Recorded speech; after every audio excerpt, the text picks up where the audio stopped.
Amanda knows how important it is to have a home. When I was pregnant, I was homeless again. A third of Australians rent where they live. But Amanda doesn't have confidence election promises will help her. It seems like a bit of a quick fix or a band-aid to say, yes, we are going to help by this policy.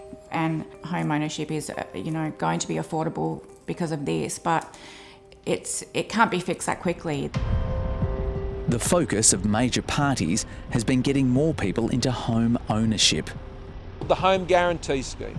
And that means that you're not saving for a deposit of some 20%. A Labor government will create a new Help to Buy program, a national shared equity scheme.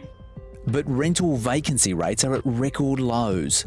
Rents are going to go one way, and that's higher because there's just this real lack of supply and there's a lot of people demanding rental accommodation.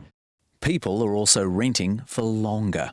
We always seem to talk about the price of housing for people who are buying it, and I think we do have a historical hangover in Australia where we think of people in the private rental market. We think of that as a transitionary stage in people's housing journey.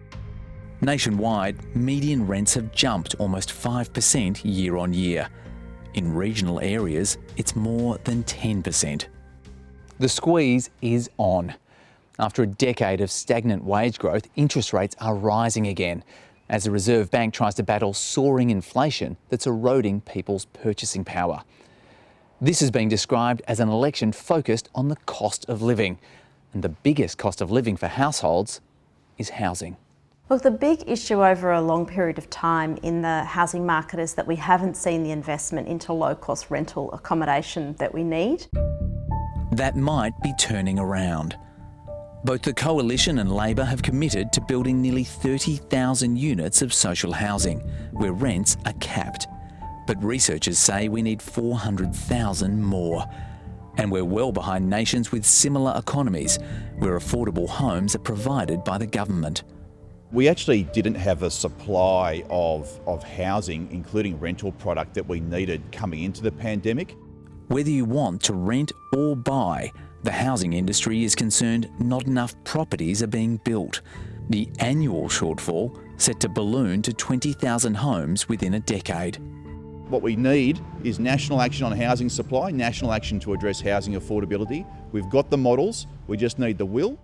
Boundless plains and not enough houses on them. In the western suburbs of Melbourne, builders are dealing with skyrocketing prices for materials. Across the building industry, I'd say it's 20 to 30% cost increase in the last year alone, and we don't know where the bottom is.